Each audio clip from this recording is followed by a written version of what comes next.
Գաղտնիքներ քննող մեղանչեցի քո դեմ կամովին եւ ակամա, գիտությամբ եւ անգիտությամբ։ Թողություն շնորհիլ մեղավորիս, քանզի սուրբ ավազանի ծնունդից մինչև այսօր մեղանչել եմ Աստվածությանդ առաջին զգայարաններով ու մարմնիս բոլոր անդամներով, եւ ողորմիր քո արարածներին եւ ինձ բազմամեղիս։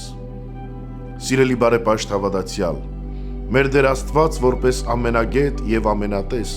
քննում է մեր սրտերը, բացահայտում մեր գաղտնիքները եւ գիտի մեր կյանքի յուրաքանչյուր պահը։ Մենք հաճախ կարող ենք չհասկանալ կամ անտեսել մեր մեղքերն ու թերությունները, սակայն Աստծո առջև ոչինչ ծածուկ չէ։ Այս աղոթքի խոսքերը մեզ հիշեցնում են, որ մեղանչում ենք ոչ միայն մեր գիտակցված արարքներով, այլև անգիտությամբ, ակամա, երբեմն նույնիսկ մեր թույլ մտածումներով ու զգացմունքներով։ Սուրբ Գիրքը մեզ հորդորում է. ապաշխարեցեք, որովհետև երկնքի առկայությունը մոտ է։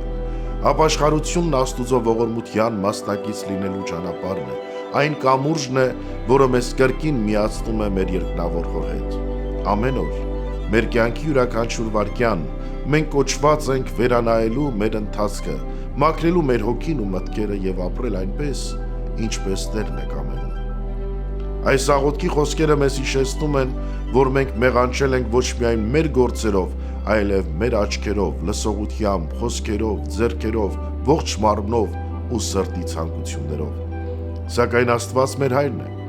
եւ նա չի ուզում, որ մեր մեղքերը մեզ կործանեն, այլ ցանկանում է, որ մենք սղճանք եւ վերադառնանք նրա սիրո գիրկը։ Ապաշխարությունը միայն խոսքերով արված խոստովանություն չէ,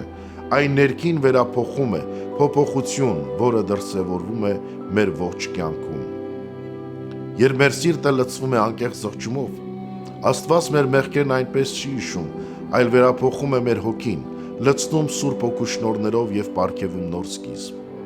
Թող Աստված ողորմի մեզ բոլորիս, ովքեր բազմամեղ ենք։ Թող ջնջի մեր անցանքները, նորոգի մեր հոգիները ու արժանացնի մեզ երկնքի արքայությանը։ Թող նրա անսահման ողորմությունը տարածվի մեր կյանքի վրա եւ մեզ առաջնորդի դեպի սրբություն ու փրկություն։ Ամեն։